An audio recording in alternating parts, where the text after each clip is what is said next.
Welcome to Unbiased and on the Fence. What's up, you guys? We are live with SunPsychic Jean. We're going to take your live questions today. I see I'm missing a bunch of art and stuff like that, but we'll be okay. How's it going, Jean? I'm doing really well, Shane. How are you? I'm kind of rusty here. I've been traveling around and, it really has been a treat to get back on here with you and connect with the audience and everything. So I was really looking forward to this. I do want to mention that my talk was released on the iMac YouTube channel. Forget you guys don't know, we had our International Mandela Effect Conference in Connecticut, and I had my presentation on there, so you can view all of the presentations as they're still released. We have a few that's going to be premiering left, but you can go over to the International Mandela Effect Conference YouTube channel, and I've actually got a link on my community page. You can just click right on and go check out my presentation. It was really very well done, Shane. I watched a couple of the presentations, and it was very professional, very the timing, the presentation, and so much effort went into all of the information, and I can see that the timing, the cadence, the fluidness, the allowing time for the questions, just everything was really well done. It worked like clockwork. And I did learn some new information, and I just really loved what I've watched so far. There's a lot of presenters and a lot of information that I'm looking forward to watching more. Oh, thank you so much. Yeah, and lots of points of view, and I really enjoy that because you can get a much better rounded picture, when everybody has their little pieces of the puzzle to consider. And it really is a fun time for everybody to just share their ideas and everything. So for me, it was like, even though everybody didn't agree, it was like brothers and sisters reuniting in a way. Everyone was super friendly and super happy to be there. The energy was really good. So I really had a good time. And yeah, I'm looking forward to the next one. I'm glad we're able to do these every year now. Yeah, yeah, it's hopefully I'll be able to catch one live. It's very exciting and just a wealth of knowledge. And it's so important to come together with like-minded people who sort of just resonate at that level, at that frequency, and it really does help to support one another and to uplift one another, and to I feel like there's an energetic quality and a healing quality and like a unity quality that happens when we all get together of the like-minded. And you said that there was a live webcam. There were people who wanted to watch live. Is that correct? Oh, right. Yeah, there was the live webcam was for the live speakers, but we're actually wanting to live stream it in the future. I meant to say that before we went live. In the future, we're going to have it to where we're actually streaming it live while we're there. So even though we sold out on this last one, that'll give other people the opportunity to, view it from home or whatever. Sorry, I was Yeah, reading I the think chat that's here. a wonderful idea. And if you are watching it and you do enjoy the information that you watch on the replay, so to speak, there is also a donation. Is there a link for to donate to the IMEC to help support if you're watching it after the fact and you want to give a little donation? Yeah, as a matter of fact, for our Patreon members, they get to see the presentations a week early. So I think they're all already released on Patreon. So if you guys want to go binge watch them all, they're actually available there now. And then the rest will be premiered this coming week on YouTube. So you can join in with the chat too. So we were trying to create a bunch of community with it because, we were having our monthly open tables episode and we had to kind of skip a couple because we were so busy getting this together. So we thought this would be a great way to sort of bring the YouTube community into it that maybe missed out on coming to it. And we didn't want them to miss out on the Open Tables episode too. So that's why we released it in a premiere fashion so people can chat and have a good time with the speakers. Absolutely. I So, think that's a great idea. I love that. And the community comes together and can voice their opinions or their validations on their experiences as well. I think it's very important because it's not like I always say, it's not just me here, it's all of us here. I can't just sit here and do what I do if it wasn't for all of you. And it's really a collaborative effort, and it gives it meaning, for why you do all these things to bring everybody together. Um, absolutely. yeah. Let's see So here. I see some people in the chat want to say hello. I see Bella is here. Hi, Bella. So nice to see you. Is that our do we No, know I was wondering if it was oh, Bella. I was. It's not Sherry Bella. right, right. Overprotect it. That's what I thought. And she does have a question. We'll get to you. We're going to be bookmarking your question there. And thank you very much for your question. And I see that Matt Long is here and Miranda Anderson. Hi, Miranda. Nice to see you. Colleen 2B is here. Hi, Colleen. So nice to see you. I'm wondering if I should put my glasses on. I'll see. We are streaming good, I assume, because we got people in here. I didn't double check it. Yes, I'm Okay. on. I'm on the live stream Uh, right now. I'm on. Yeah. okay. Yeah. Mhm. But look at you. You already have the chat up. I see. Okay, good. Yeah. Good. You just have to, marking them and saving them and seeing Bella's question was back at I guess it's 2:10 your time. Okay. Yeah. But you guys, if you could put your questions in caps just like Bella did, that would be really helpful. And if we don't see you please don't worry. You can go ahead and pop your question in again if we haven't gotten to you. So yeah, it's nice to be back, Shane. Can you believe it's been a couple of months? It's the whole summer's gone. I know. Wow. And you've been busy too. Yes, yes, I have. I've been really busy doing some live shows and really just expanding my skill set. It's been very eye-opening, and I'm going to be taking a class on Akashic record reading. And I'm really looking forward to that because that really opens up another direct access to information, similar to connecting with your spirit guides or connecting with your loved ones. It would be connecting with the ascended or the Akashic record Absolutely. That's guides. awesome. Yeah. hmm Wow. So I'm really looking forward to that as well. Are Um, are you doing any other events coming up that you want to tell anybody about or anything? Yes, tomorrow I'm doing the Natural Living Expo. That is a really big expo. It's like a psychic fair in our area, and it has two full ballrooms of exhibitors. So it's a really large show, and they come twice a year. And I'm going to be I have a booth there where I'll be doing readings, and I'm also going to be reading a room there as well in the afternoon. Wow. hmm That's exciting. Oh wow. So how many Yeah. live events have you actually done now? Are you up to like 3 or 4 then? A lot more than that. Oh Maybe, wow. maybe like 15 or so. Oh Yeah. wow. Wow. hmm Is it getting, what is it like? Is it, It's a lot of fun. It's good experience. You meet other people. Like I can collaborate with other people that I meet there as well. And it's really it's lovely to have and meet your own community and find out more about how other people do things and see things um and also the community. There are some people who strictly do not do any social media at all. This woman emailed me because I did a reading for her, and she emailed me and she said, Jean, please let me know when you'll be in the area next and what show. Like, so I had to tell, and she doesn't do social media. She said, I want to bring my friend to come and see you and get a reading. wow. So there's a lot of the community that still just rely on, the local business. Um, so yeah, that's what I'm doing. Yeah, I guess I need to get more involved with the local stuff. I've been to the crystal shops and stuff like that, a few of them. But yeah, there's probably all sorts of stuff around here that I'm unaware of. Y- Facebook actually happens to be a very good resource for events in the area, and because they do it across a lot of different social media sites, and that's where I've met some new people, and I'm participating in some new and different events.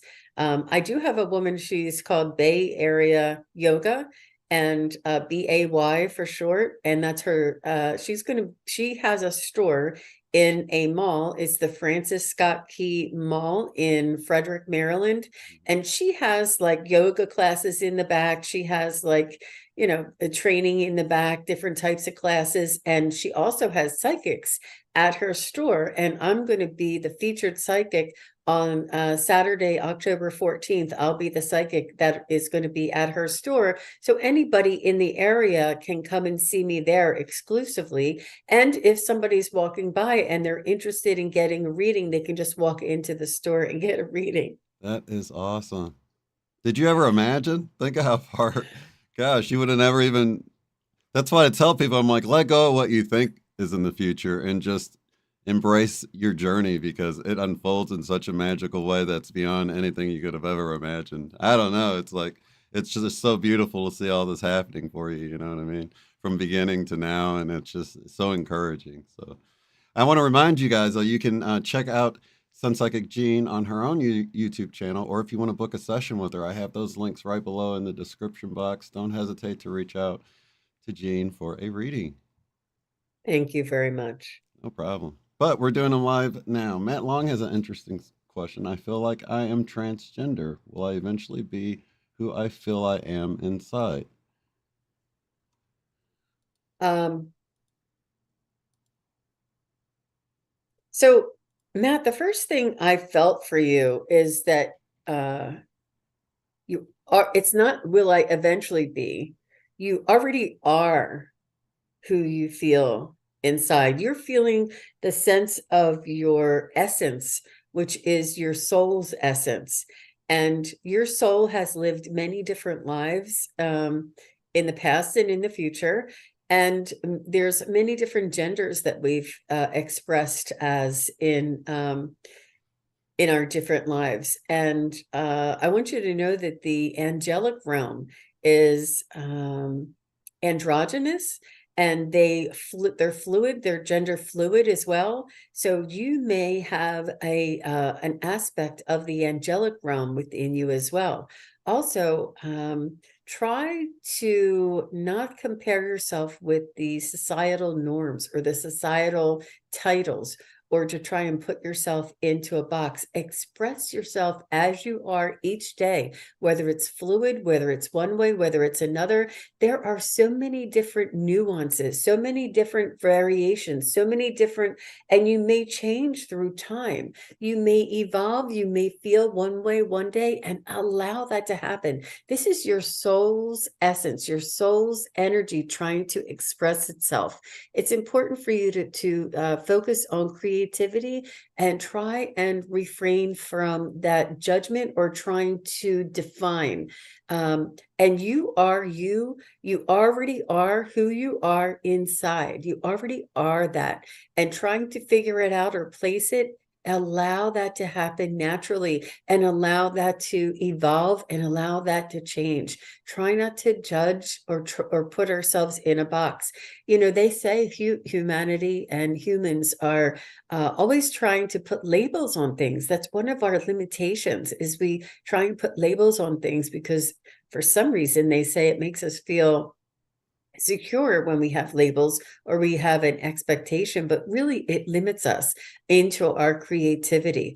I just love that you're asking this, Matt, and I think that inside, be proud, be confident, think of your soul inside expressing itself in all of these different ways, and it's okay. It really is okay. It, I wish you the best, and I let me just see if I can connect to your soul's vibration and see if your soul has anything else that it wants to add.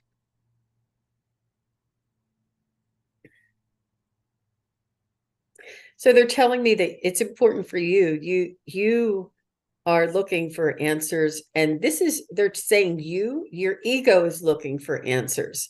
So I hope you know what I mean by ego. Your human self, the human part of you, is looking for answers so that you can almost know how to present yourself, or to have some continuity in your life, is what they're telling me. So that it is only for you. It's not for society that you're looking for this. So thank you. Your soul's essence told me this. Let me see what else.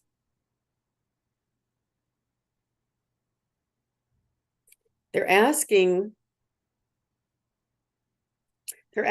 I did mention some phrases like gender fluid, and I'm sure there's so many different nuances and terminology that is around this uh, subject, but they're asking me to give yourself sort of like a new word to use, a new word. And they're also telling me that there's elementals around you, and I'm not sure if you're connected to dragons, but there is a dragon who is very near and dear to your soul's essence. I'm not sure if you were friends or if you were once a dragon with this dragon, but there's a lot of dragon energy and it's very, very loving. It's almost like angelic energy. It's very high vibrational type of energy. So maybe use that as a basis of your description. It's that's all that I'm getting right now, but I wish you the best, Matt, and thank you very much for your question. I hope that makes sense. Did he have a response there? Oh, let's see here.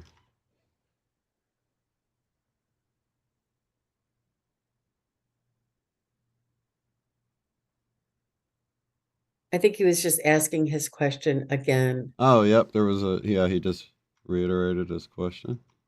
Hmm.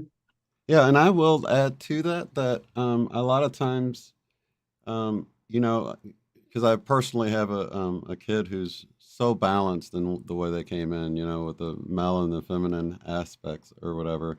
And I know that society or sort of the agenda right now is to make everyone feel like you're not okay as you are, or that something's like inherently wrong with you to start with. So I would say don't buy into that lie that there's something wrong with you. You can feel comfortable being your authentic self, even now more than ever, right? And you don't have to, you know, sort of fit the labels like Jean was just saying there. You can just, you know, just be your authentic self, be who you feel you really are, and not really worry about what kind of label you slap on it because that's kind of a human thing, you know. Yeah. Absolutely. Absolutely. He says he just wants to say thank you. You're very welcome. And don't be shy and reach out for some guidance and some assistance by an advocate in that area to help guide you. Absolutely. Um, yeah. Well, thank you. Yeah. Thank you for the question, Bella. Love to hear from my son Matthew. Jean, thank you so much. Well, Thank you're you, welcome, Bella. Bella. Let me see what I can find.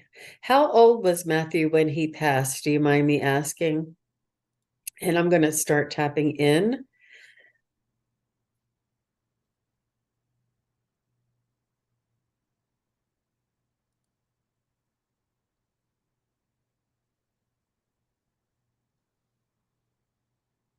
He tells me he's not very far from you, that he sort of like he's always beside you and his energy is not never very far away from your energy. He is once was and will always be connected to you energetically through a cord. He's showing me like there's an energetic cord that is always attached to you, and he always has his pulse on your heart. Like he's always in tune and in touch with you. Whether his energy may be sort of a little bit farther, his energy may be a little bit farther, there's always a connection. He always has his finger on the pulse of your heart. He always is very connected to you. And he does say that he hovers around you and he is very close to you. He watches over you and he's learning. He says he's still learning. Okay, he was 27. Okay.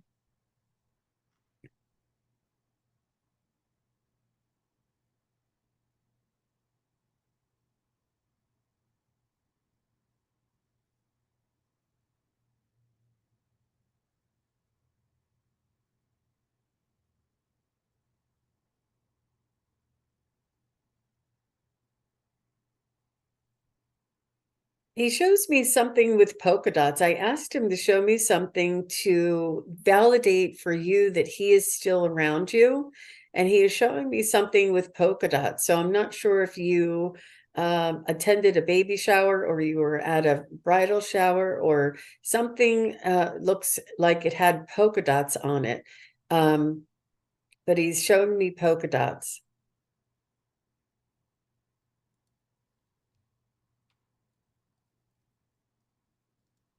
He's also telling me that he slams the back door. Is there like a screen door or a back door or an outer door? I think they call it a screen door, right? That door, like he's telling me that the door slams or something about the back door that may happen. Like sometimes the door opens on its own, or he's telling me that he does something with the back door. Or maybe this is what you used to hear when he would run out the back door and the back door would slam. And then when you're sitting alone, you kind of hear the back door slam and you're like, did I just hear that? Or was it in my head? Like, you're not sure if you can hear that.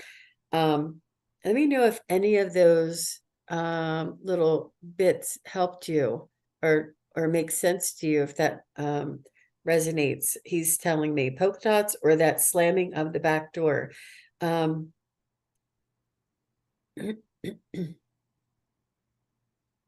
Oh, let's see. Miranda's asking if that event is in Utah by any chance, Gene. You're not in Utah. You're that local event of yours? I'm in Maryland. Right. Okay. Yeah, yeah. Um, It's the other way. okay, so he's also showing me elephants. So I'm asking him for some validation so that you'll know it's him or that you will recognize things that have been happening around you lately. Um,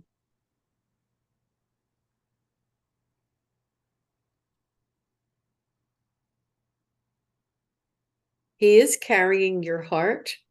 He's trying to soothe and comfort your heart. And he's saying that he's he's letting me know that he wants you to know that he's okay. He's like, I'm out on my own now, Mom. He said, you raised me right. You raised me. Um, he loves the love and the life that you provided for him. He wants you to know how much he cherishes his memories with you and the family. Did he have a girlfriend? He's talking about a girl. Um, he's talking about a girl that he loved, that he wished that he had um, been more honest with, like upfront, and told her exactly how he felt. He said that you raised him right and that you raised him to be chivalrous and but he just he wants he wants to talk about that girlfriend, a very special girl in his life. I'm not sure if it was even like a friend that he was hanging out with that he had feelings for. She said yes. Okay. Okay. I think that was to the girl, maybe. He's also showing me bumblebees. Um, and it's almost like a cartoon, the bumblebee. Like you see the stripes, the black stripe and the yellow stripe, and it's almost like a fabric bumblebee. I'm not sure if there's I wonder there's a girl. I don't know if it's stuffed animals. Is there anything around you? Why he's showing me this, and the image of the bee that I see is sort of like a stuffed animal. It's like an image or a representation of a bumblebee, or an exaggeration or a cartoon image of a bumblebee, not like a real bumblebee. But he could be just showing me these pictures so that I say this, but you may have had a bumblebee that would act extraordinarily um, uncharacteristically, and you kind of thought that these flying objects around you could be a message from your son. And just realize that these signs and synchronicities that come into our life and these little things that pop up that make you think of him, this is him triggering or creating those moments to make you think of him. Whenever it's out of the ordinary, or you see a flash, or you hear something, this is him trying to, his energy trying to just remind you that he's close to you. But that's all that I was getting. But he is sending you his love, and I love that image of the cord, that he is always connected to you through that cord, no matter how far apart you may be. That was really neat. You know what I think is really cool is that, when you first start thinking about telepathy and things like this, you feel like you need to know the person's phone number or something, right? Like, what's their telepathic number? How do I dial someone, right? And it couldn't be any more simple than thinking of someone. Do you know what I mean? And it's like, once I realized that, and I'd have those little triggers, like you just mentioned, like see 11:11 on the clock and think of my mom, just sitting with a memory, or sometimes you'll get a memory that'll pop in your head, and I know now that it's from her, like she's giving me, do you remember this memory? And then you just sit with that for a moment, not in sadness but in appreciation of that time together. So I always encourage everyone that when you get those little things like that that remind you of somebody that's kind of like out of nowhere, to sit with it for a moment. They might be telling you something, or they might bring up back a memory that you've forgotten about. That's what I really love. It's like, oh, I forgot about that, and it's like you get to relive that fresh and new again. And it's like their way of spending time with you through the memories you've shared, you know what I mean, in that moment. So beautiful. Thank you for that. You're welcome. It brings your energy a little bit closer to one another too. And if you don't mind me saying, as you were talking, Shane, I remember when your brother had recently passed, and you asked me to get a message from him, and he said, he showed me the flames that you painted on that car, and you're like, I haven't thought of that in so long. And Right. and I'm like, I'm seeing flames. Yeah. Such a cool thing. Just like we were, I guess, inspired by Grease. You remember when he put the flames on the motorcycle or whatever? So.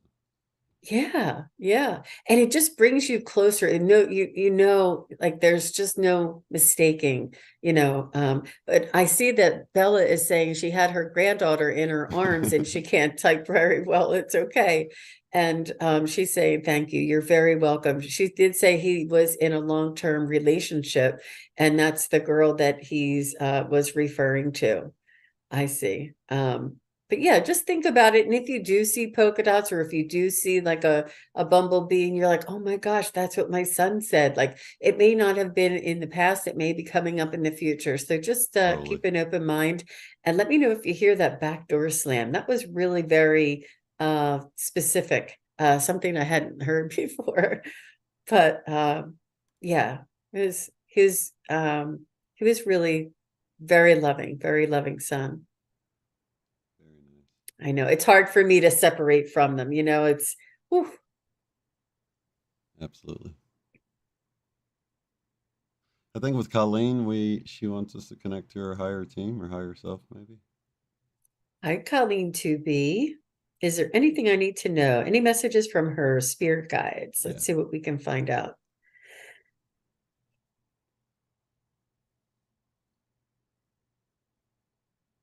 So, Colleen, I'm just going to be tapping into your energy, and I'm going to ask your spirit guides.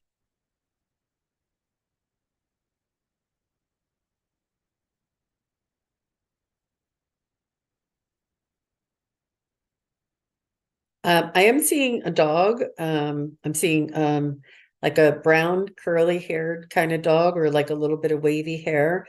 And brown is what I mean, like by like a caramel color brown. But I am seeing a medium sized dog. I'm not sure if this is somebody that you've lost or somebody that you have now. Um, but also my the meaning when they show me dogs sometimes is unconditional love, and they want you to know that you are loved by so many, and that there are loved ones on the other side who love you. very much as well. I think this may be about some self-love. I feel as though you do have some skills and intuition that is very strong, that has been guiding you most of your life. They're also showing me you skiing. And it's almost like, you know how you flow and you go down the hill and you flow and you allow like the shape of the mountain to just guide you. This is what they want you to do, and to allow them to guide you and to go with the flow. It takes a lot of trust there, Colleen, but I feel as though you have high intuition and spiritual connection. You may even have like a Reiki or an energetic healing quality to yourself. And they just want you to know that you're working in tandem with them. I also see a heart. They're showing me a heart around this. As soon as I said the energetic healing, they showed me this heart. So you have empathy that is very healing for others. So your energy is very healing for others as well. But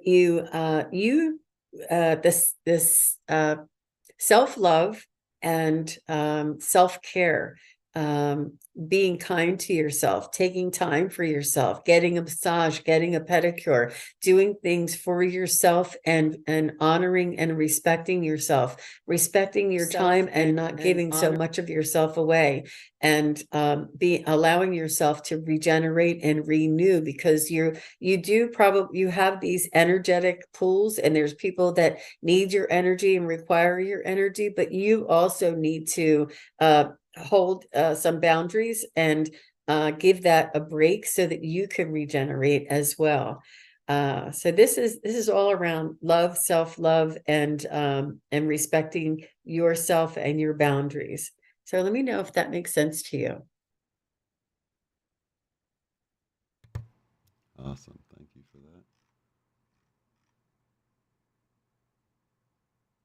that. There she goes.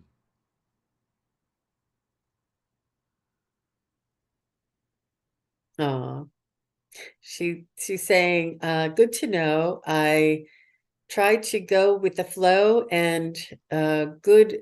I usually feel invisible. Aw, yes, I'm working on taking care of me now. Yeah, yeah. It's it's up to us, because nobody else is gonna. I mean, we are the ones we've been waiting for. So it really is up to us to give ourselves that love and respect, and you know, put up the boundaries. It really is. We often think that eventually someday somebody will come and take care of us the way we would take care of somebody else, but that may not happen. It's up to us to take care of ourselves. So I'm glad that you are doing that, and you're taking care of you now. And I'm not saying don't ever, I'm just saying that there's boundaries and there's times where you need to regenerate, but you have so much to give, and you have a lot of people that rely on you, that as soon as you feel revived or renewed, then you can continue with sharing your energy and your kindness with others. But just make sure you keep tabs on that energy level. Like, make sure when that tank gets low, that before it gets too low, that you know to pull back so that you can regenerate yourself. So thank you, Colleen, to be. Yeah, we want to thank JR for coming over here from your channel, they said. So thanks for Oh, joining us, JR. And if you do hi, have Sheila. a question, you want to connect with one of your loved ones, just add their name and relationship and write it in all caps, and that'll be perfect. And we won't miss you guys. Let's see here. All right, Gypsy JJ, my dear friend from, well, she's from the bottom part of my state, kind of over into Texas, I think now. But yeah, Gypsy JJ. May I ask for a word for my father, Lloyd? And is there any inheritance for me? Please and thank you, Jean and Okay, Shane. let's see if we Thank can you, pick up Gypsy JJ. on Lloyd. I do see JR had a question up there. I'm not sure if you saw that. Oh, really? Yeah. I saw one without any, just connecting with. Um, it's at 3:30 or 2:30 your time. Oh, okay. Let's see. And then I see General Seattle Book Lady. She has a question too. We see you. I'm just trying to help out. Okay, All right, it's above Gypsy where. J. Was it above where I was? Um, I think it was 2:30. Trying to figure out how to get the time to show up on my. Oh, there we go. Time Oh, toggle timestamps. Okay, at 2:30. Yeah, I don't think I'm down that far. okay. Thank you. Thank you. Father Lloyd for Gypsy JJ.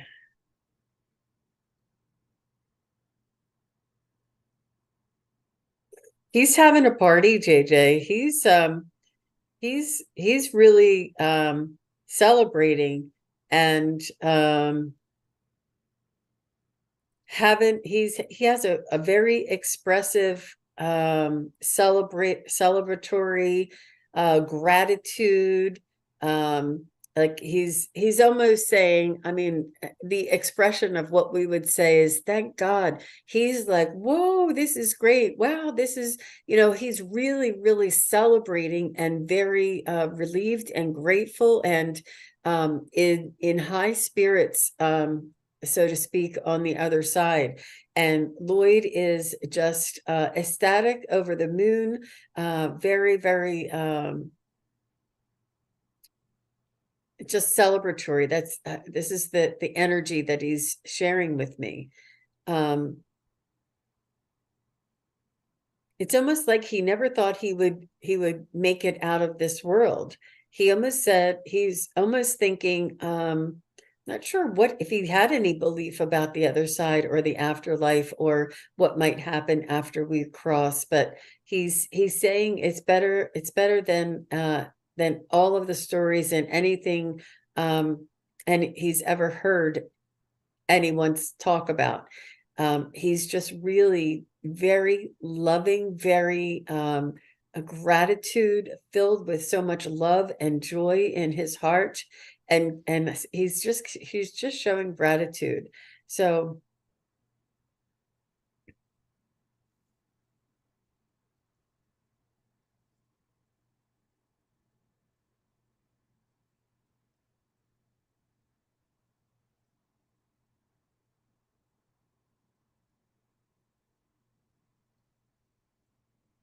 he seemed to have like a signature look. I'm not sure if it was a hat that he wore, or those like leather vests, or some sort of a vest that he had. There was something that he wore all the time, that whenever you saw him, this is what he had on. It could even like be something that he had with him. It was like an accessory to him that he would never leave behind. And he's saying that it was almost like an extension of his another appendage, almost like he walked around, he always had it. Whatever this thing is, he's showing me this thing that he loved in this world, that he would sort of help to identify him. And what are you saying about this? He wants to identify himself by this. I'm not sure if it's a vest or a hat or something that he always wore or had on him. Even if it was like his signature sunglasses, something that he identified himself with, this appendage that he didn't, obviously he didn't bring it with him on the other side, but he still he likes being known. It was part of him. Um,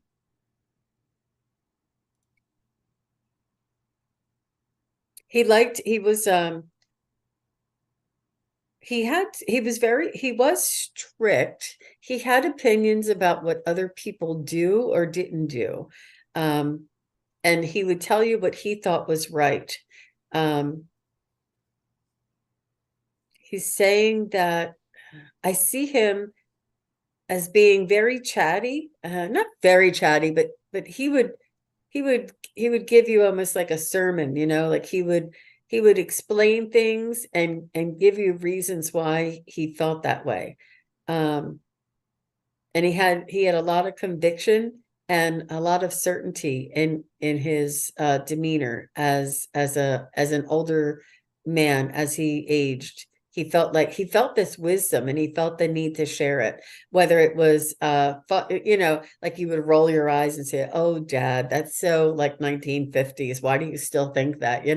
Like he would tell you, only drive blue cars, and the blue cars are the best. And when I was, a kid, we had a blue car. So this is he always had like these things that he believed in, that he was very much set in his ways, I guess. So he had a nice way about him, but it was a lot of wisdom as well. And he did grow and evolve in his lifetime and shared a lot of wisdom. He's showing me a cat now. It's a white bellied black cat, like white paws, and and sort of like a little white on his face, but mostly black around the back. I don't know. Do they call them tuxedo cats or something? But he's showing me a cat. Um, he said, "I talked a good game, but he said he said you could see right through him." He said you could tug on his heartstrings. You could get through to him, like nobody else could. But he's quite the character. And let me see. Is he saying anything about inheritance? Let me use my pendulum. So Gypsy JJ. Will Gypsy JJ receive any inheritance from her father, Lloyd? That's my symbol for no. Will Gypsy JJ receive valuable possessions from her father, Lloyd? So I'm getting yes. It's more of his possessions, more of his belongings, more of his, maybe it's even that thing that he cherished more than anything else. It's almost like sentimental value, but not monetary value. Is there any inheritance for Gypsy JJ? I feel as though it's almost like tied up into a trust. There wasn't any inheritance. It could even be tied up into a trust, or something that was predetermined or already set in motion before he passed. So he's saying that there is no inheritance because it was already tied up into an agreement or a trust of some sort. But it's almost like a living, it wasn't dispersed, it wasn't dismantled and dispersed. He's saying that was it in somebody else's name? Is Gypsy JJ able to is Gypsy JJ able to collect any monetary value from this account? And that's saying no for sure. I just don't see it. I just don't see it. So she's saying he had a black cowboy hat and his holy Bible. Good for him. That's what he seemed like in like said sermon. Yeah. Oh my gosh. That's I think I'm hilarious. going to put my glasses on. I know it's hard for you guys to see me when I do this, but it's hard to read these. As I close my eyes, it gets more and more out of focus. Oh, right. I can totally imagine as your eyes relax more and more. Yeah. Yeah. Um, I'm sorry to tell you that, Gypsy JJ, about the inheritance, and I hope that I'm wrong. But it feels like there's more sentimental value types of things and not very much monetary. And it feels as though there's really, and maybe it's because I'm asking about inheritance, that there actually is no inheritance, that it seems like it's been already set up into a trust. Are there like grandchildren or great grandchildren that it could have like he's holding it for them? Um, yeah, something like that, Gypsy JJ. But thank you very much for your question. And your father is quite the character.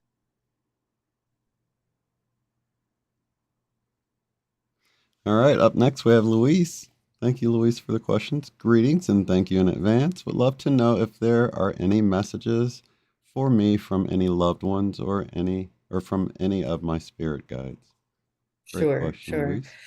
I can get a message from your spirit guides, but if you want a message from a specific loved one, just give me their name and relate. Okay. Um, let We'll just me pause just, for now. Let's see. Oh, it actually says it's sending information again. It dropped down to 0. So it might start back up here pretty soon. Let's see. I'll check. Oh, yeah. It looks like we're going again. okay. Sorry about that, guys. I have no idea what was going on, but we all lost it. Jean and I were communicating just fine, so I don't think it was my internet. It seems like it was something with YouTube. So anyway, we are back. Thank you for letting us know. And okay, so do you remember where we were? Yes, I'm with Louise and I'm going to check with her spirit guides. And if Louise wants to put in a loved one's name, we can do that.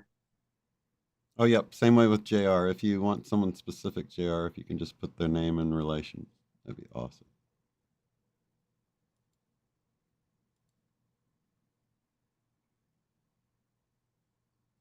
Hi, Louise. I'm tuning into your energy and I see that you're very, very smart. You have you have a lot of things going for you. You have a very sharp awareness. You can figure things out. You know a lot about a lot. You can process information very quickly. I'm not sure if you have a high IQ or if you have a social you have a very quick processor is what I feel. Is It's almost like you have not impatience, but you find other people who can't get to the place where you can get. You find yourself being impatient with other people, saying, "Come on, can't you see that? Can't you get that dollar out? Or can't you?" It's almost like you have such a quick wit to you and a quick um, uh, intellect and just that processor inside of your brain. You have a very unique quality and attributes to your personality and your intelligence. And Louise, and I mean that with the sweetest, kindest, most loving sense that and it's difficult for you to be around other people who find it it's a little slower for them to catch on to things because you're so quick-witted. I'm not sure if what you do at your job, but they are very, very, you probably run your own company, I have to say. Because I don't think that um, the people around you are not smart enough for you. And I don't mean smart enough. They're just not, they you don't hold yourself back waiting for other people to get up and running. So it's amazing the information and the processing. I wonder if you also have connection with your spirit guides and that you have connection with um even the galactic connections that you may be guided by a higher level being. Oh, that's what they're telling me. You may be from the Pleiades. Where is the one that has the highly technical, really high? I don't know if it's the Palladians or the Arcturians, but one of these highly intellectual species is very related to you or is communicating with you or is assisting you. But you have a very high intellect there, Louise, just so you know. Oh my. Meditating 52 years of Kundalini awakening at 17. Oh my gosh, Louise. I'm telling you, I can feel your spirit. Louise, I can feel you have so much going on and your processor. Oh my gosh. Wow. Wow. Wow, I can feel it. Arcturians, Miranda is telling me it's the Arcturians. I feel as though you have some connection. You either have some um, hybrid connection or download, spiritual connection with the Arcturians because of this very high level processor that you have. And you are different than most humans. And I think that you know that. And I think that it can be very difficult socially for you as well. So there's there's a balance to everything. But let me see if I can connect with your mother, Hannah, and your father, Ben. Let me see. Thank you, Shane. Boy, you are quick, Louise. I'd like to be your friend. She's really good. Mother's name is Hannah. They're telling me that they knew you were special from day one, that you were advanced as a baby and progressed outside of your percentile, I guess is what they call it. And they're saying that they try to provide you with the resources that would help to keep you interested and occupied. I see them giving you books and taking you to museums and really trying to stimulate and keep you satisfied because you had a thirst for knowledge. You had you wanted to know why and how everything worked. You like just devoured through information. And they're saying that this did not come from them. They're being very modest. They're saying she is quite unique, that they're maybe above average with intelligence, but they don't have the intellect and the ability to process things like you do. So they always wondered if they had the ability to provide for you. To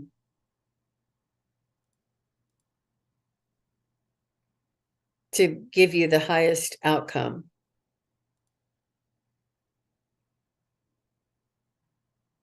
I feel as though your mom is saying that you took care of her and watched over her. I don't know if you had her in your home or a home that you visited her. I feel it was very difficult for you to allow them to be independent. I don't know. I see your dad trying to take care of your mom, and perhaps your dad was like physically unable to, sort of his physical decline happened towards the end of his life, is what I'm seeing. And your mom, it was more of her forgetfulness. So it was almost like you had to help them both in two different ways. And one was trying to help, like your dad was trying to help your mom who was forgetting, but your mom had the able body that was helping your dad. It was a very trying time for you. And they're just saying that all of the decisions that you made were the right decisions, and that they really appreciate all of the assistance and dedication and sacrifices. I'm not sure if you're an only child or if you were the only one that lived close to them. It felt like a lot of this care fell on your shoulders, or a lot of the decision. Perhaps the decisions were left up to you. And you just want to know if they're okay now, like if you did everything right, and they're letting you know that all of the decisions that you did make were the ones they everything happened as it should have, that you were guided and led and did the best with the information that you had. They said you went above and beyond. And this is where I feel a little frustration, like you kind of had frustration with the doctors who saw many people in decline and just thought that your mom and dad were another one. And you're like, no, these are my mom and dad. This is different. This is different. Please, pay special attention. And the doctors really wouldn't pay so much special attention to your parents, is what they're telling me, that you had this frustration with doctors not being able to think outside the box and pay and possibly do this to help them. Like you had different ideas, and I see you being frustrated with trying to get different care and the best care for them. And they just want you to know to let that go. They said that you did the best you could with the information and the resources you had, and that everything happened the way it was planned to happen. That please don't carry any remorse or any burden with you for anything that transpired towards the end. They are very loving and they are very much together, and they knew that it's almost like with your dad, his physical decline, and your mom with her memory decline, like they knew that they were always like a balance with each other, is what I feel like. Even towards the end of life, that they had this balance going on. But they are very loving parents, and um, they want you to know that they're very proud of you, and that they are still watching over you, and that they are very warm and very well taken care of on the other side, and they have full vitality restored to them, that they are really in awe.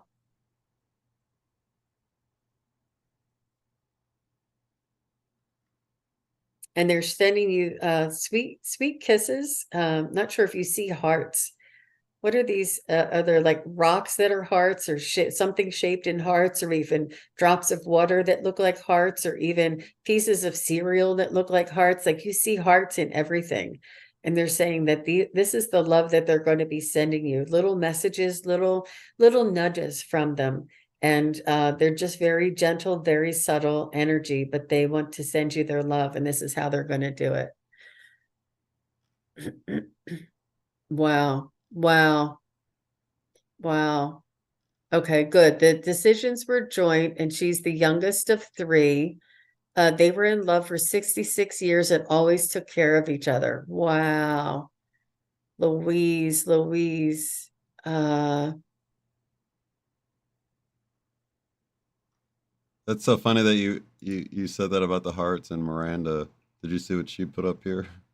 Let me find it. That was one of her questions. Let me see. Oh, it's hilarious. I got to get back to it. Sorry, it was a while back. no, take your time. They understand. They can. You're Oh, welcome. JR, did you fall asleep? I just thought that would be really funny if they're like dozed off and that would wake them up. That would be really funny. Let's see.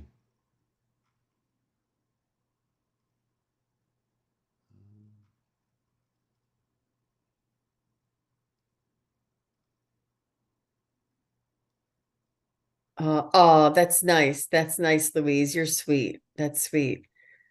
She said, "Oh my God, bang on." She visited her. Exactly.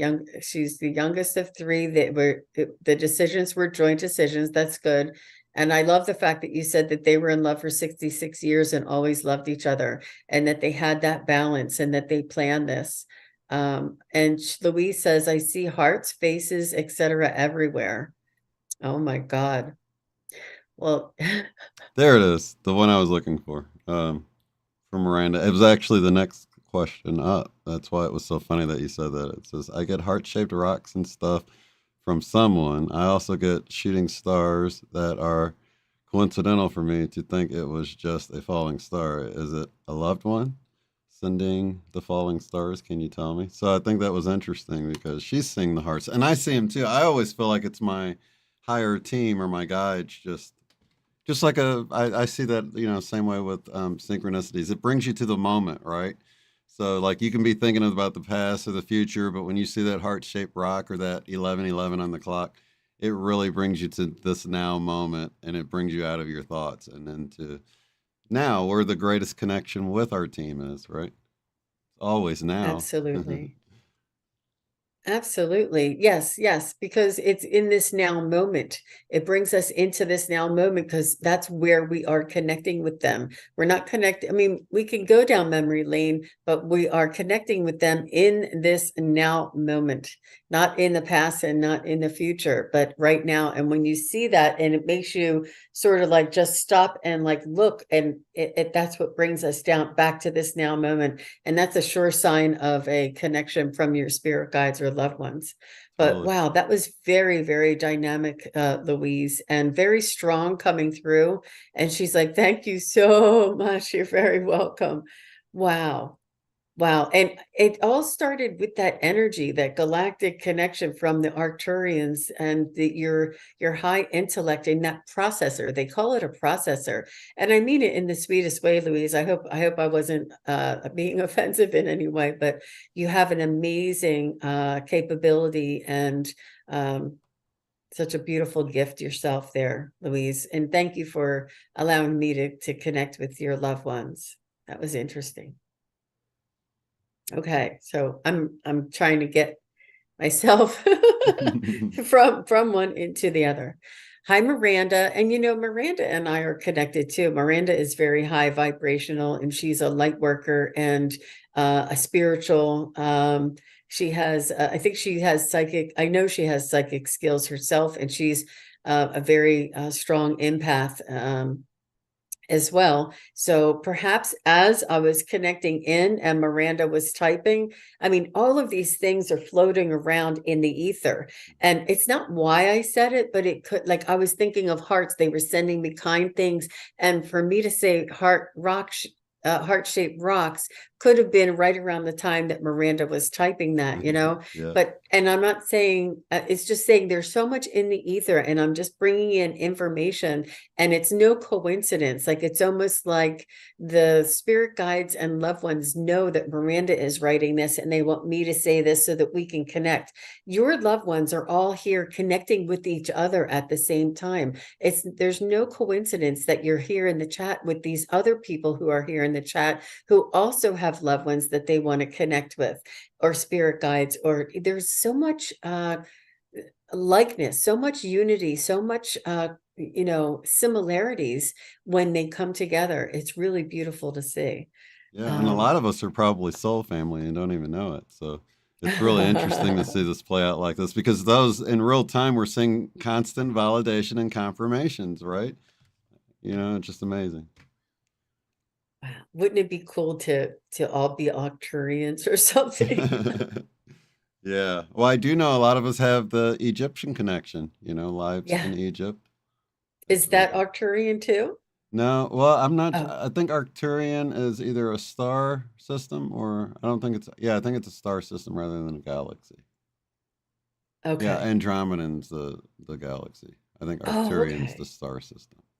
Oh, And I grabbed wow. Miranda's other question because there might be some overlap there, because she had the question about the heart-shaped rocks, but this might be more comprehensive towards, How where it kind of many covers the other one. how many spirit guides do I have? And are they worried about me in any way, or am I okay?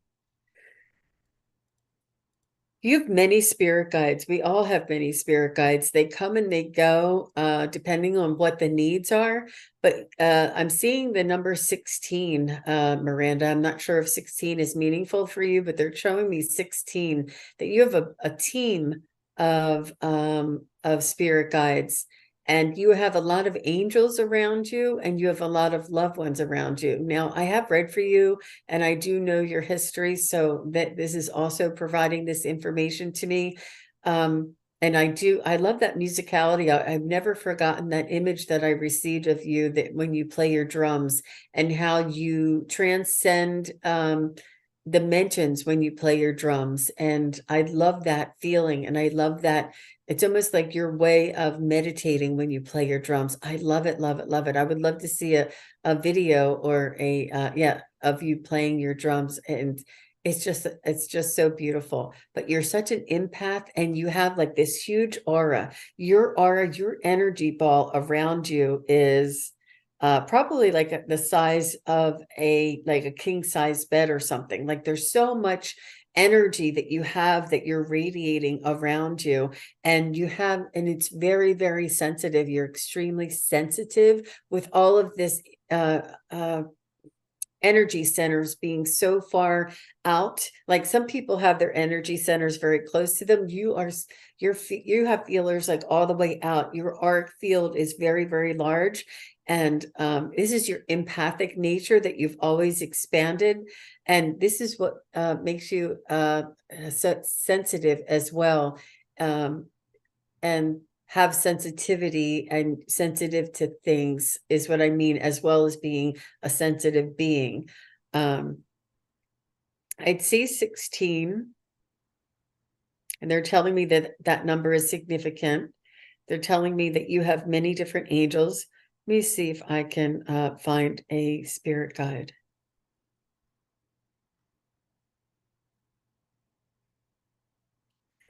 They're saying that you you agreed. This is a pre-life plan to have an open heart, an open receptacle is what they're calling it, for information and energy sensitivity. They're also showing me a necklace that comes down into a point. So I'm not sure if this is something that you wore in your galactic life, but there is like a metal necklace. I can't tell if it's silver or platinum, and it's hard, it doesn't flex. It's all one band. It's a solid metal band, and it comes down and it points into a heart. And this is something that you wore. You could have wore it in Egypt, or you could have wore it in your galactic life. But they're showing me this metal piece of a necklace that. Why are you showing me this? They're saying that you may have a recall of this. You may have seen this before in one of your meditations.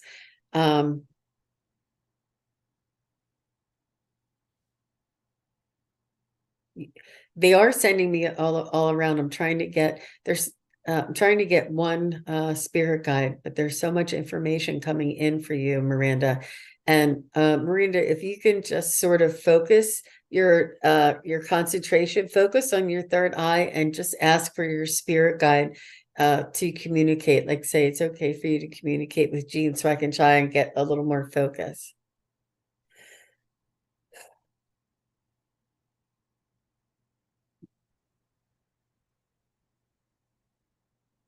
Yeah, your energy is high too, Miranda. You feel this vibration that is raising when you're here watching the show. You feel my vibration because you're empathic. You feel um um um I'm sorry, who was it? Louise's vibration. You're feeling all this. And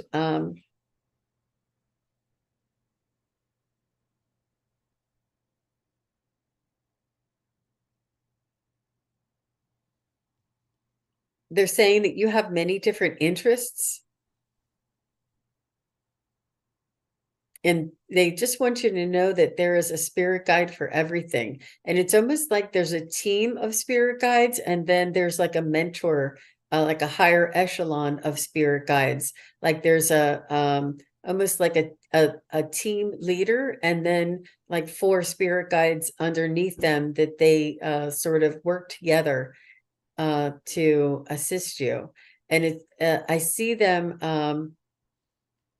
putting things in your path. It's almost like if you're sitting at a desk, they would lay down a paper in front of you so that you could write on it. It's almost like they're feeding you information, or they're feeding you things to look at, or to there's something about them laying a piece of paper in front of you. So but they're providing information, and they're putting things in your path so that you can navigate your human existence here in this world. And they cannot interfere. They cannot make decisions for you. They can only make suggestions. And that's why they say it's called guidance.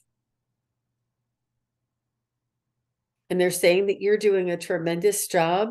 I feel as though this is also, they're telling me that they are your soul family as well, that you are doing this on behalf of your soul family to help evolve your soul family, or your own soul, so that your soul will evolve. They're saying that you are an old soul, and you have had lifetimes before, and that you have taken on a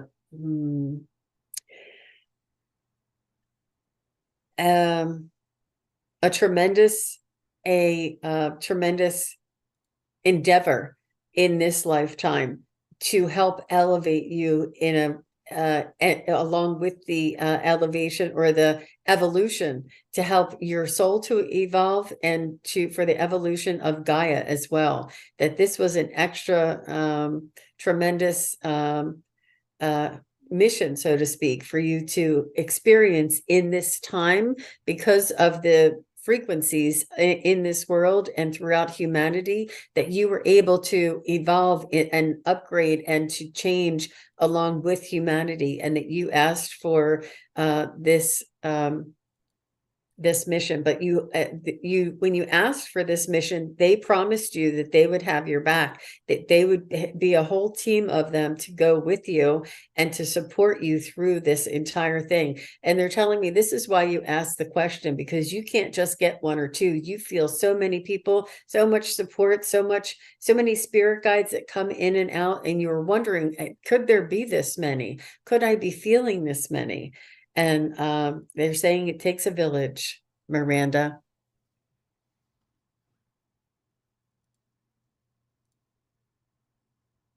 Yep. And that's Awesome. where I'm going, because I could probably continue, but that's where I'm going to stop. I was laughing at Luis. Mission or sacrifice? LOL. I know, right? I know. Miranda says, "Whoa, it is an amazing read. Thank you so much, Jean. It fits so well, and I have some things to focus on. You helped me a lot, or you helped a lot." Perfect. Oh, you're very welcome, Miranda. I can feel that your energy was high coming into this question, because I could barely ground you. I was getting this, I was getting that. And we were coming off of Louise's question, and you were like, your energy was really high. I'm like, Miranda, just focus, just focus. I needed to get yeah, yeah, yep. Yeah. And we're all here together, you guys. We all are connected, every one of us. So, wow. And Oh, my yeah. energy is really high now too. Don't you love that? I love how we're all connected in that way. Oh, And it's real, you guys. It's really is real. I know that we have life to deal with every day. We have our house, we have our cars, we have our jobs. We have this everyday thing that we need to deal with, but it's really important to tune in, to elevate your frequency, your energy, and to tune into that spiritual realm. They're there to help us, and we're all moving towards having spirit assist us in a more everyday kind of way. I don't know, was it here that I had said that to connect more every day and allow them in each and every day? But it really is real, you guys. And I know that you'd like to, and I know that you want to, but try to incorporate this and ask Louise. Louise has been meditating for 52 years. I'm telling you, her processor is, oh my gosh, I want to know all about her meditations. But it's not necessarily meditation. I mean, the it's not like a certain form of meditation. As long as you connect or begin to connect or set aside 2 minutes, 5 minutes, 10 minutes, as long as you do a repetition and an intention, and you'll start building that muscle, and you'll be able to communicate and have guidance come in a little easier. And you won't be so much in that the wheel that goes around, that's all the ego that goes around in that wheel. You want to be able to stay connected to spirit. I for some reason, somebody needed to hear that, and I thought I would share that. But oh, that was awesome. Yeah, we all yeah, need to hear it and be reminded too. yeah. Okay, so I don't know if it's General or Jen, Seattle Book Lady. Yep, Any messages? and we actually have two parts to this.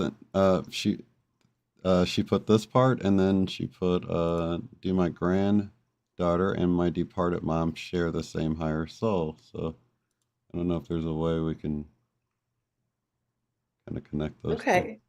What's unusual is that we had a very similar question on the show I just had earlier today.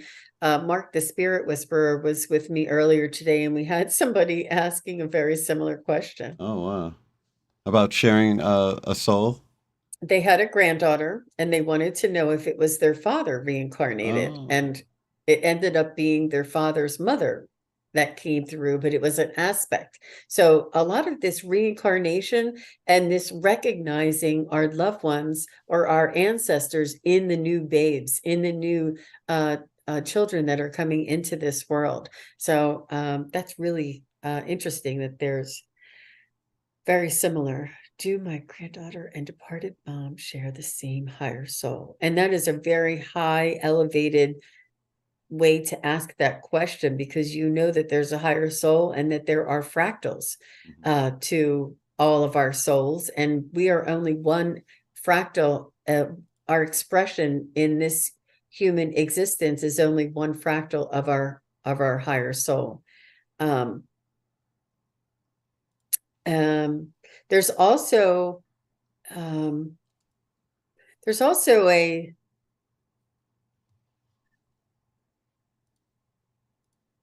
there's also a way that your mom can come through and express herself through your granddaughter. It's almost, oh, I know. She's telling me now that your granddaughter met your mom before she was born.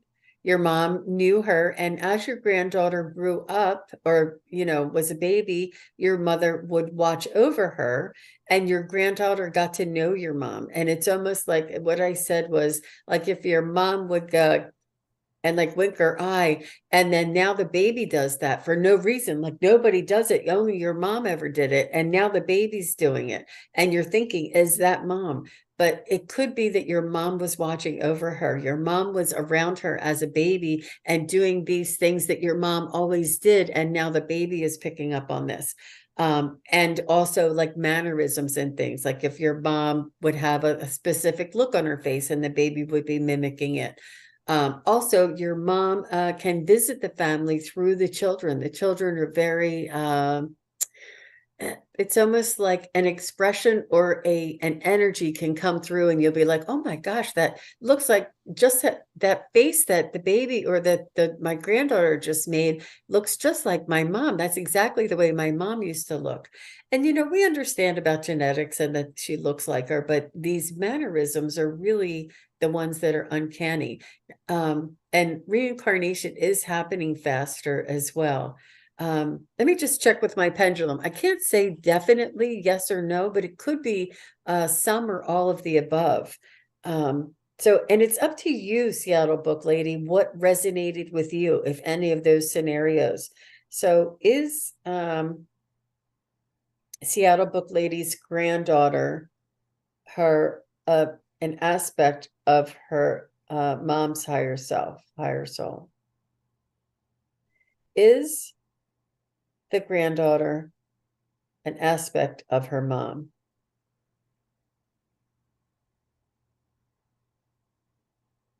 So I'm getting a definite circle. Mhm. Okay. Is Seattle Book Lady's mom expressing herself through the granddaughter?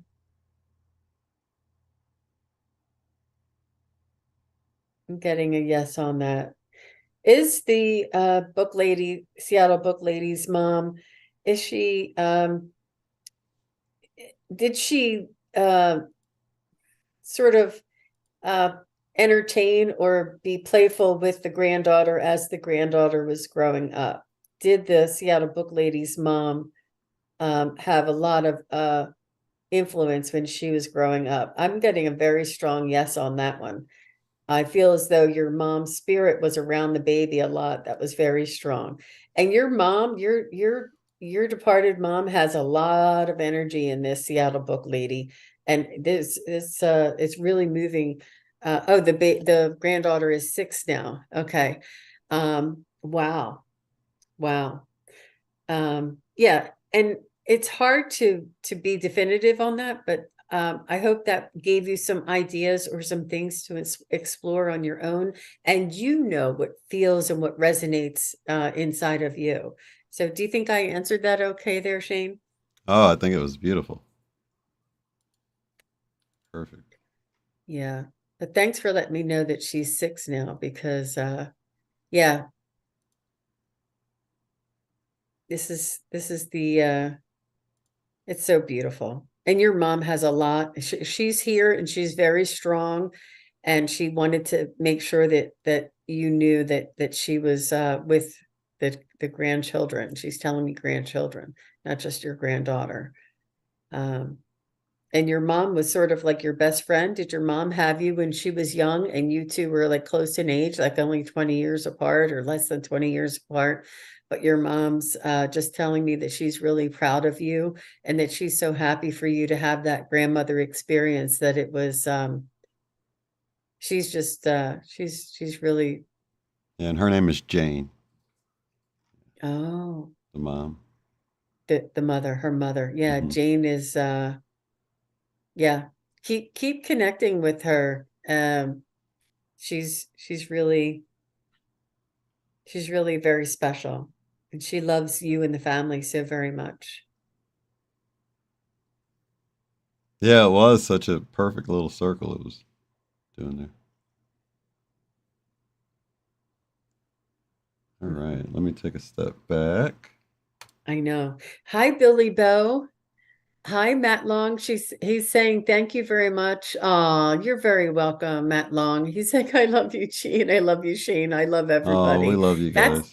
We love That's you. what this is. That's what love, that's all there is love. And you can feel it in the readings, and you can feel it in the energy in this whole chat room or this chat group, or people who are watching and not communicating. You know, there's a lot of people that are driving or something and they can't chat, or they're watching later. But the common denomination is love for sure. So you're in the right place there, Matt, and thank you.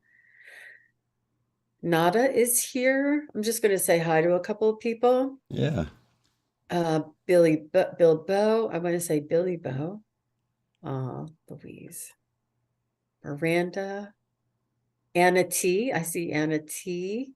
Lark Okay. Kemper. Hi, Lark. He says he's vibrating listening to this conversation.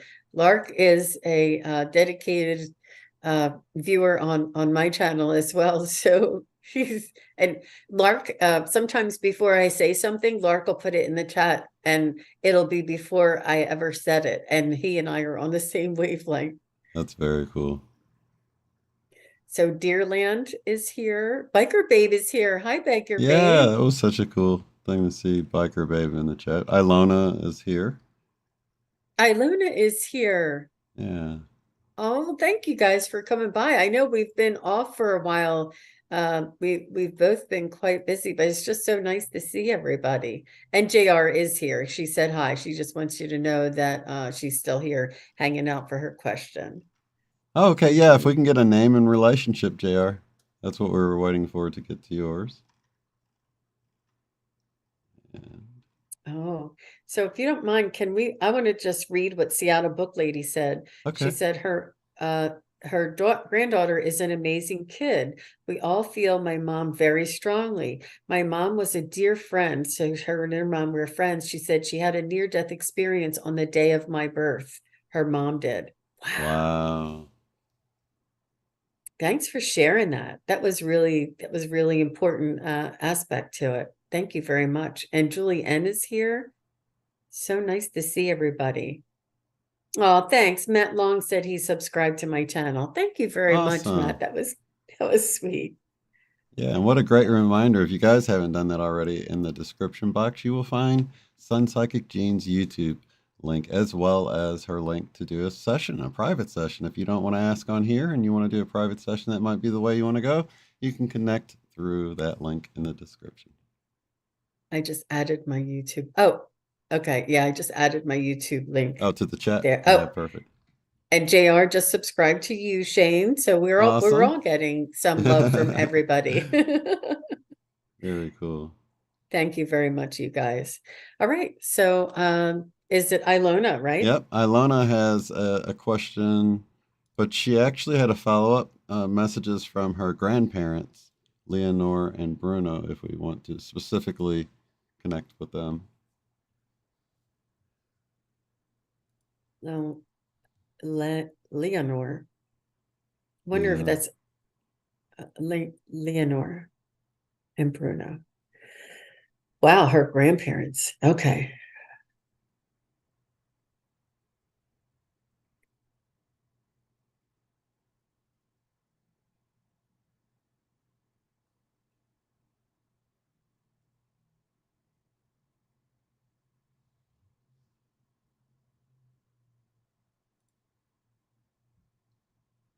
So I hear them saying that you make them proud. I hear them saying that they have a lot of pride and they're almost, I don't know if you've ever twirled, or not ever, but I'm sure people do. But you know how they say twirl around in your dress and your dress will lift up and you'll see like all the ruffles in your dress when you twirl around. And they're showing me a dress or a like a skirt or a dress of some sort that when you twirl, I don't know if you'd like to do this or if they did this. I'm not sure why they're showing me like when you twirl and your dress would, you know, it would make that shape when you twirled around. Um, and it was a fun thing to do. And not sure if that's a memory for you, why they're showing me this.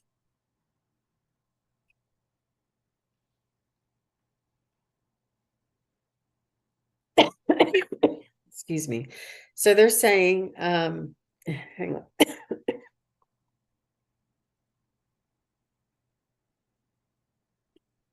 get some water. They're saying that they're very proud of you and that they're doing well on the other side. They're established. They are still together.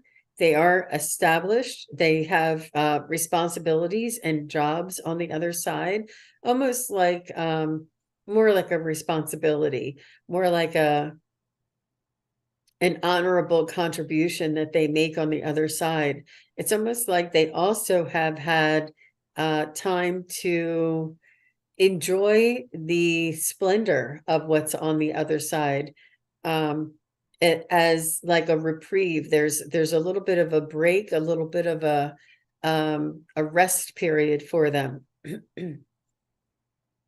They're also telling me I know that your name's a little bit different, but they're telling me that they had difficulty with the way that they grew up. There was unrest or unsettling type of maybe almost like if they had to flee from their country, or there was some sort of an uprising around them that they had to flee from. I'm not sure where they came from or what nationality they are, but they're telling me that they had a lot of turmoil in their childhood or in their young life, and maybe as a young married couple, that they had to either flee or uh, um, move away from some oppressive type of influence, and that they were able to do this, and they had to sort of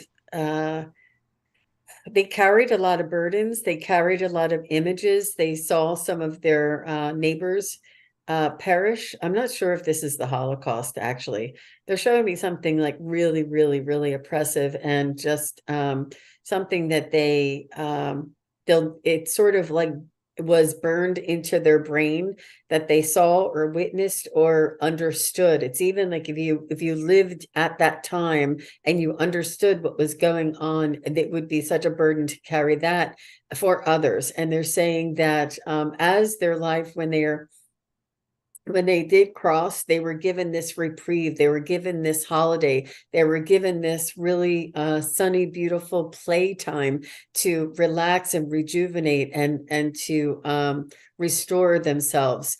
And that they lived their life honorably, and they are very proud of you and your sense of authenticity.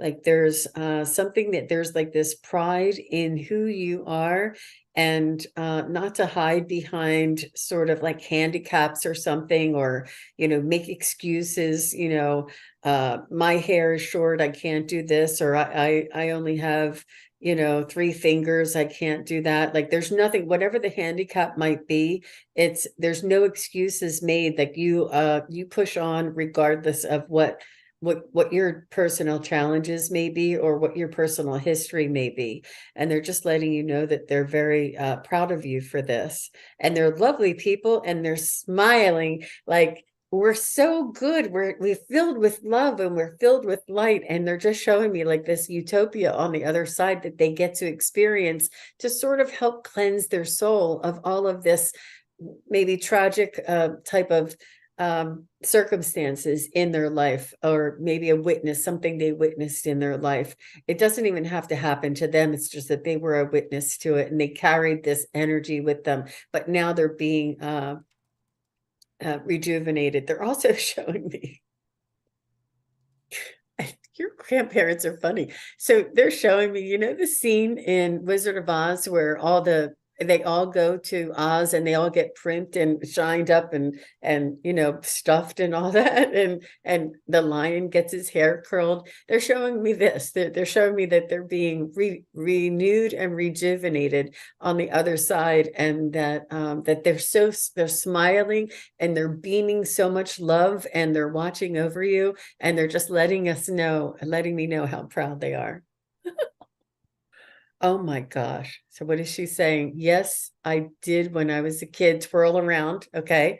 And she said World War II, that they grew up in World War II. That, I mean, that alone. Oh yeah. It, yeah. Energetically, yeah. Wow. Very cool Wow. confirmation. Thank you for that, Alona. Wow. I don't know where they came from. Did she say anything about the Holocaust? I don't know why I kind of felt Europe, but I could be wrong. It could be, I mean, it could be many different places in World War II.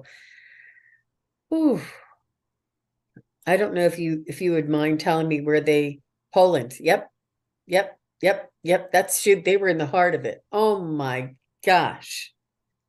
Well, Yeah. I just thank your grandparents for not sharing the image. They shared the devastation that they felt and the burden that they carried, but they didn't give it to me. Like sometimes I can feel it, but Poland, that was right in the middle of it. Oh my gosh. How cool is that? It's really specific.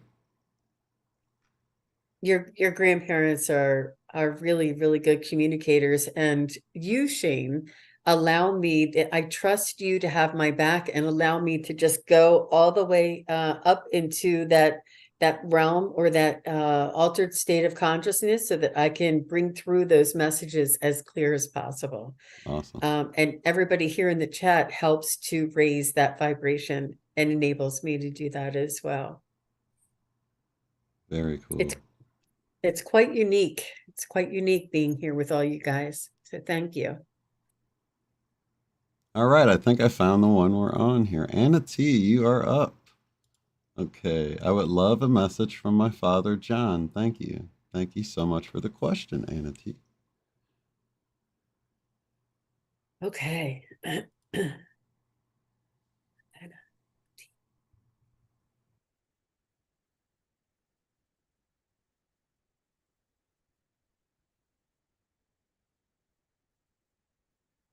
So Anna, I'm just connecting to your energy, and your dad is with you. All of you who are asking your questions about your loved ones, they are with you, and I have to tune into your energy and your vibration, and then I connect to your loved ones who are in your ether. They're not ether, like they're in your realm, they're in your area, they're in your energy, they're in your energy.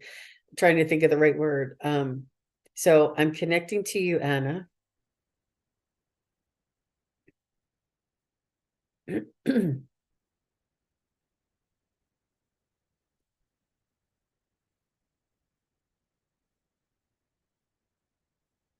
So they're showing me like a funnel, or a like a vortex, but I'm looking at it from the top. Um, Something swirling, and I'm looking at it from the top, and I'm looking down into it.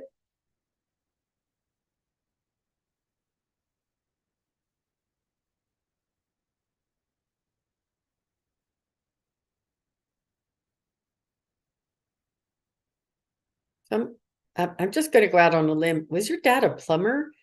Um, for some reason, I'm picking up water, and like he worked with his hands. He was quite technical, like maybe figuring out how things worked, but he worked with his hands, and he was almost like an inventor, or you know how those guys that can like, oh, he's like a MacGyver. He could fix anything. He could, if something was wrong and he didn't have the right part, he'd be able to figure it out and build the right part and fix it. Like he was very much a hands-on. He very much he had ingenuity, is what he said he's having. And he wasn't really like, he told me his hands weren't dirty all the time. Like I think if he needed to have this quality, he would, but he doesn't. He's showing me that this may not have been his profession. It may have been his hobby. Because he's telling me my hands were not dirty all the time. Like he was not a car mechanic kind of guy. He was more of like almost like it was a hobby of his, to fix things and tinker with things. But it wasn't his profession, is what he's telling me. Is she saying anything back? Not yet. Yeah. If you don't mind letting me know if that makes sense, just so I know I have the right John, Anna, just so that not a plumber. Okay. Was he good with his hands, or was that his? Oh no. For some reason.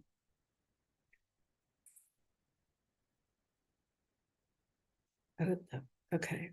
Let me just keep going.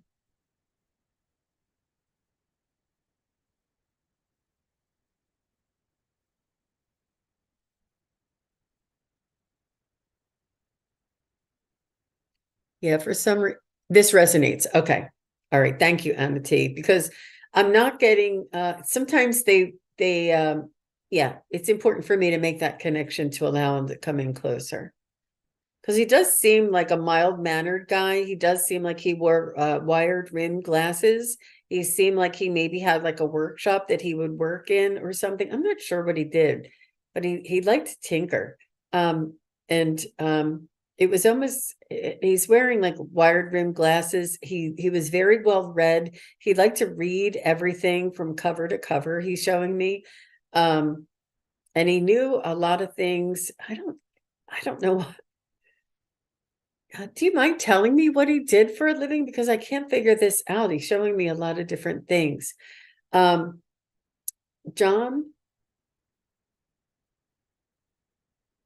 he's telling me he read everything cover to cover.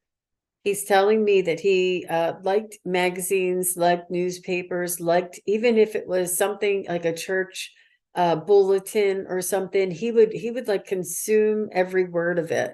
Lumberyard. He's okay. Okay. So he did work with his hands somewhat. Um,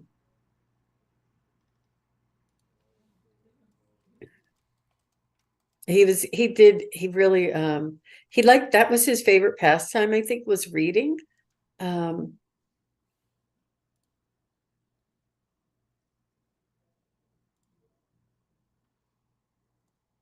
he did seem a little quiet. He didn't have a lot of friends. He was social in certain circles, but it didn't go out, like he didn't have tons of friends. He had a few friends that he hung out with or did things with, or that he would have some sort of recreation, whether it was bowling or if it was uh, something where they got together and played cards, or something where it was a small group of people, but he didn't have like tons of friends. He was almost a little bit of a loner and a little bit of a quiet man, is what he's showing me.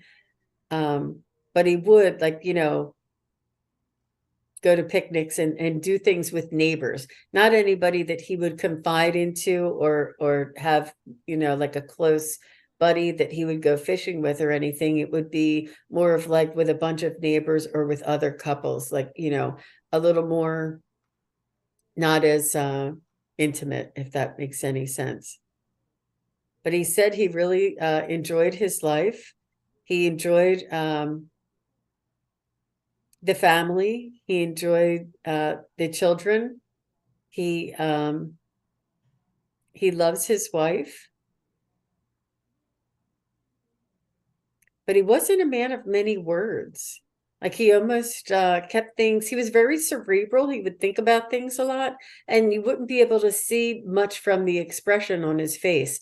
And this could be a little bit why I can't like kind of get him, because he's still like sort of like uh just with not very much of an expression on his face. Like if you get it, you get it. If you don't, you don't. He's just very cerebral. So what is your message for Anna? He wants you to know that he loves you, more than the moon and the stars. He wants you to know that he's always watching over you. Oh, he's telling me something that you love music, or that when you think of music or hear music, or he talks to you through music. As soon as I asked him for a message for you, he told me music. Where he didn't say that at all about anything else when I was trying to connect with him. But as soon as I connected with you, he said music. He's saying that some music reminds you of him. I'm not sure if you like sang together in the car or something, and you remembered like going on a trip or a road trip or a vacation or something, and certain songs would remind you of being with your dad. And it just it really warms his heart. And he's saying that he said that he's going to be there when it's your day. When your day comes, he's going to be there to greet you.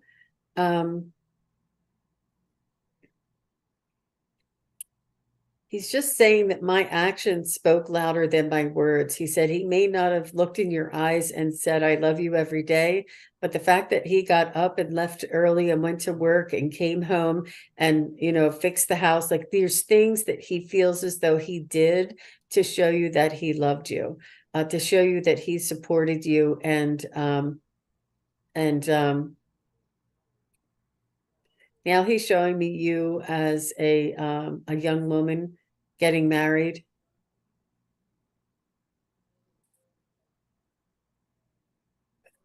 He's just saying that you'll always be his little girl. He's not too mushy. He's very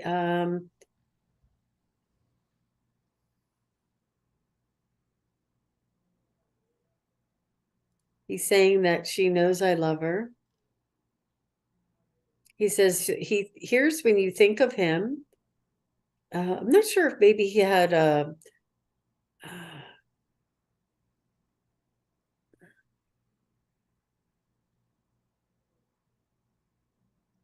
yeah, it's hard for me to pick up on everything that he's saying, but he's just saying that he loves you, he supports you, and he may not come around and give you big giant wows or big giant messages or big, like it's just not his way. He's really a little more laid back and a little more subtle, and he just wants you to rest assured that he'll when you hear that song, or if you see something and it makes you think of him, that is him connecting with you. It's just very, very subtle, he's saying, but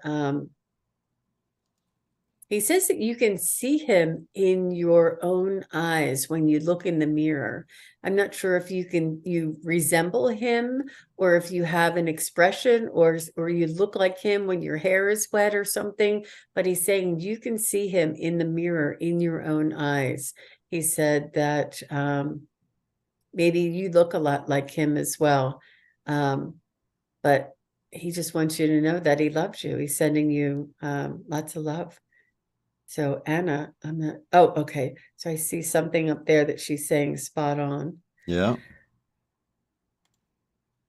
Awesome. Tight group of running friends. Yep. He owned the lumber yard. I see. So that's why he read everything. Wow. Okay. Very good. He loved music and guitars, not mushy at all. Right. Okay. Wow. Wow. I look exactly like him, everybody says. Oh, Oh wow. my God. That's so cool. He says, when you look in the mirror and look in your eyes, you can see me. I'll be there. Wow. Yeah, I see my And dad more and more every day when I look in the mirror. That's cool.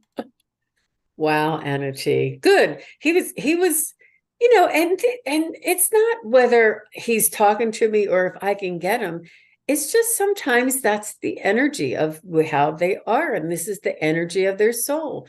And if somebody is very dynamic and they're a rock star or something, or they talked a lot, or they had a lot of friends, like the more information comes through. But if he's a man of few words, that's the all I'm gonna get. Totally. um but it was hard for me. I was trying to say, come on, John, give me some more.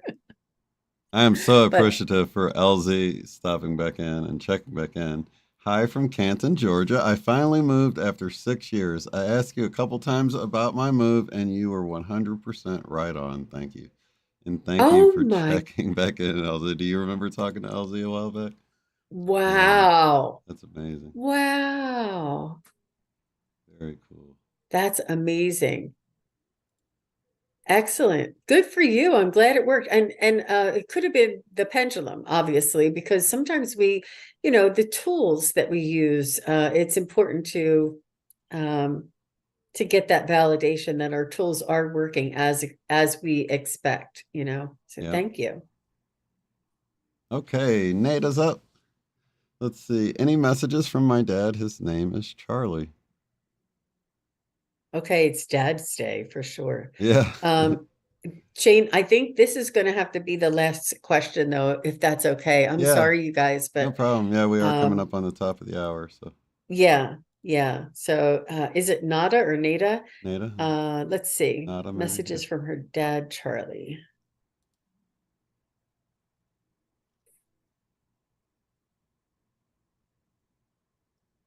So, like I said before, Nada, I'm going to be connecting to your energy.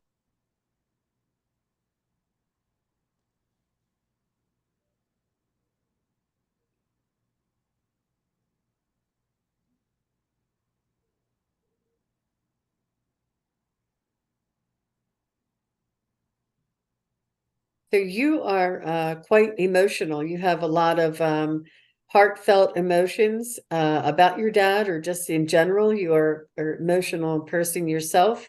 It's what I call. They say that your rivers run deep, Nada. You are empathic, but you're also very sensitive. Um, I see that there's a lot of love, and that there's a lot of emotion around this. I'm not sure what he's telling me, but I feel your heart, and I feel your heart sort of like squeezing. And I hope this is not how he passed, and it's not, it's just that this is like an emotion for you, that it kind of, how you get like that catch in your throat. I feel as though that this comes up for you when you think about your dad, and that you're very emotional, and it's almost like a grieving that is a cycle, that is, and understandably, when we have our loved ones that leave us, we have that missing, that longing for them. And I just feel that this is very emotional for you. I feel that you have like that catch in your throat, and it's not like you're crying, but your eyes are leaking. That's that, just involuntary tears come out. So when I'm connecting to your energy, this is very, very, very sensitive for you. This is very um emotional for you when you think of your dad. I'm not sure if there is something towards the end of his life that he had to suffer, or something that he had to go through, that it pained you to watch him to do this. And I'm not getting information. He doesn't like to talk about the end of his life. He doesn't want to talk about whether he lost his memory or lost his mobility, but he's just letting me know that this may be why you are still grieving or mourning, or have this really emotional response, that you almost feel like you could have done more, or that you wish you could have done more for him. um he's just showing me how this is affecting you. So I just want to be as gentle and as respectful as possible. So Charlie, what can you tell me about your life earlier in your life? He's showing me that he's tall and he had like a longer face, and he's showing me that he was good looking, is what he says. He was good looking. He was a handsome man, and he did wear sharp clothes. He didn't have a lot of clothes, but the clothes he wore were very sharp. He is showing me himself in a suit, almost like a lighter, maybe a gray or a brown color suit, and not dark, dark. He wore like a lighter, like a silver kind of a gray. And he had like a thinner tie, but he was tall, and he cared about what he like. He's showing me that he pulled the shirt out of his suit. You know how men like grab their shirt and pull it out of their suit jacket, and he's just showing me him pulling his shirt to make sure his cuffs were showing outside of his suit jacket, because that's the way it should be. Like, he liked looking and wearing things the way that they were meant to be seen. And he did take very good care of himself. He shows me that he was slim, trim.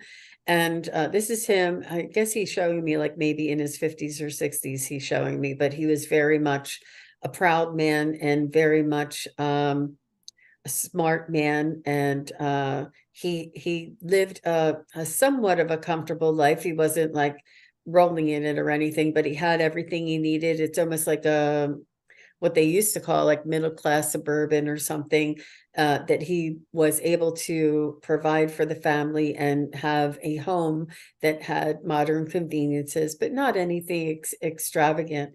But he was very much, he liked to,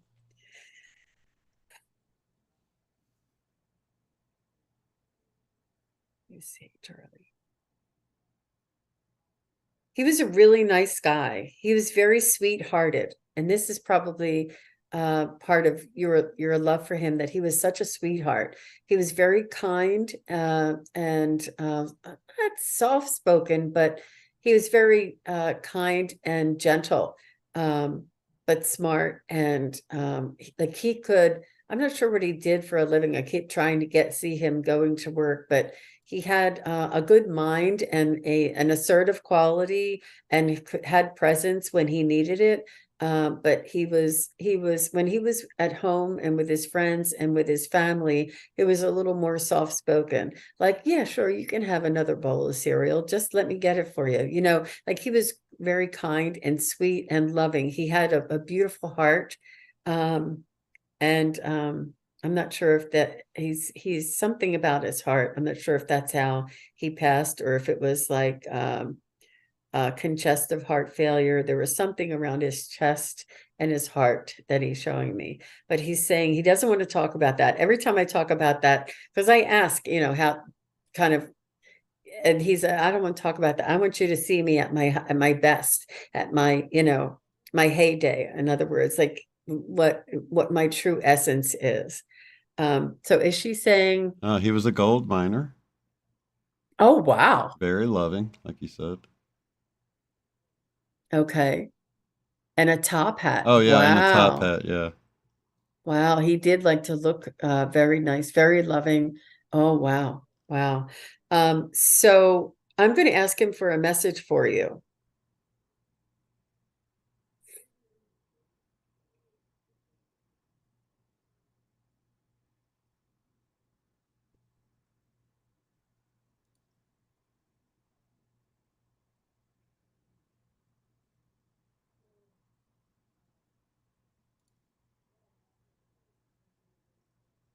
He said that his pursuit for success did not separate him from his family, or showing his family love, or the people that he loved. He was able to have a balance of material success and emotional connection and positive relationships. Like, he felt like he had the right balance, and not a lot of, this is not common when it it's not always the case. If somebody is successful, sometimes it's a little out of balance, and their home life suffers if they're successful or whatever. But he said he was able to balance this. He was able to express his love and share respect with the relationships in his life. And he was a very honorable man. And he's saying that you have this trait of his of walking with dignity, with honor, and with authenticity. And he's very, very proud of you that he taught you this way and demonstrated this way for you, and that you have his heart, he's saying, and that you are forever connected to his heart. And he really, he's quite specific. He wants me to stay on this subject. Don't go over there.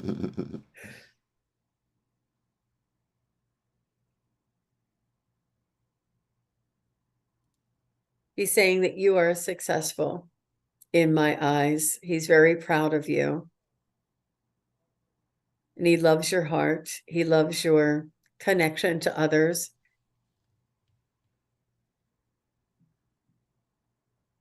He wants you to know that he'll be sending you signs. And he tells me like woodland animals, like, whether it's butterflies or birds or, little squirrels, or I don't know if you have chipmunks or something, whatever, like little woodland animals around you. And they act a little unusual. And you're like, that makes me think of my dad. Why is that animal like standing up and looking straight into my eyes? Like you can feel that animal's soul looking right at you. And he's saying that if you think of me during this time, this is these little signs is what he likes to do. He doesn't want to interfere. And he just wants to send you love. I think he loved nature as well. And he just wants to send you little signs and synchronicities through nature. But he loves you, and you'll always be his little girl. And that's what I'm getting. Wow. Nada says, he named me after the goddess of love out of the I Am discourses. Wow. Which had a huge, benefit for me going through the I Am discourses. So I love that. Saint Germain and all that. Awesome. Wow. Well, Wow. apologies to Carrie and JR. Sorry we never got to you. I'm so sorry. We'll get to you guys next time around. And anybody else we might have missed. Went a little bit long. Sorry about that, Jean. I should have been better about watching the time.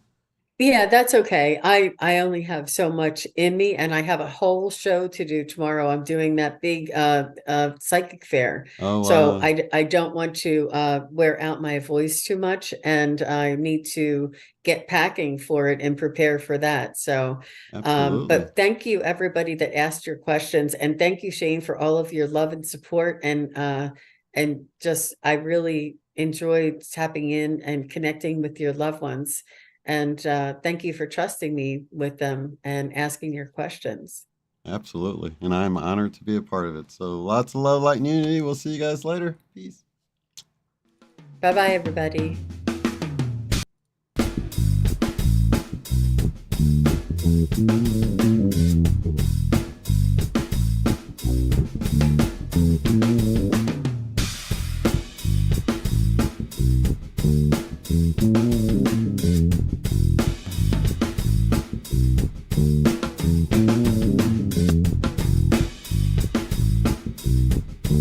Mm-hmm.